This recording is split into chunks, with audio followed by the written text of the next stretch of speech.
Well, every time I made this video, it came out to be about 10 minutes long because I love talking about the things that I build. But I'll cut straight to the chase. This is a Craftsman 2x42 inch belt sander. They run about 150 bucks. And it's got the modifications that I posted earlier. Manual adjustment knob and the ceramic platen. But I have also added a 3/4 horsepower motor with 4 different speeds ranging from about 1500 RPM to about 6,600 RPM. And when I say RPM, I really mean surface feet per minute. Took off the old disc and put on this pulley. Please note that the shaft on this is 10 millimeters. So you're going to have to make a bushing to go from 10 millimeters to whatever the inner diameter is of your pulley. Mine was 5/8. And I just did this on my drill press. Spent a lot of time getting it lined up, making sure it worked great. Now changing the belts is really easy. This is my ghetto tensioning device. It actually works really well. So we loosen it up, and then let's say we want to go to our most common speed that I use, which is about 2,700 RPM. Simple as that. And then I need 2 hands for this, so pull that up, push that right in, and she's good. Ready to go. Fire it right up.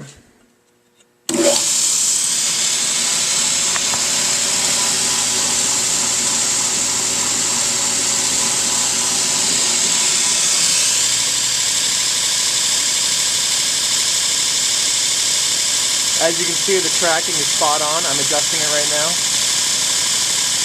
There.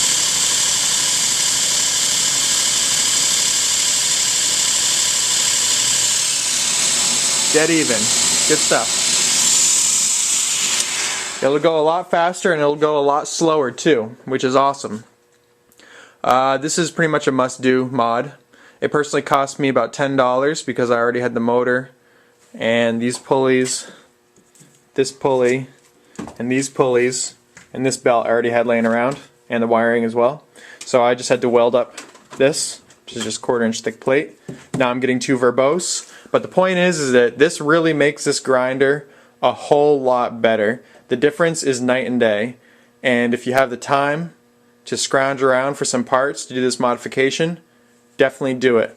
The only thing I'm going to say is you're going to want to unplug this, because this doesn't get used anymore except for to transfer power from this motor over here through the belts.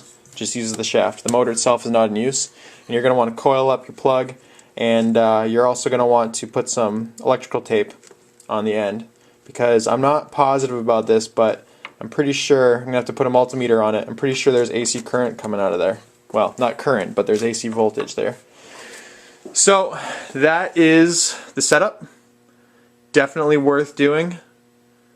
Take some time.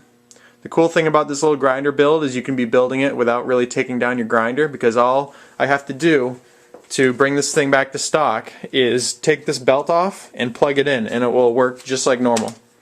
So you won't really have any downtime when you're making it. Your grinder will still be in use.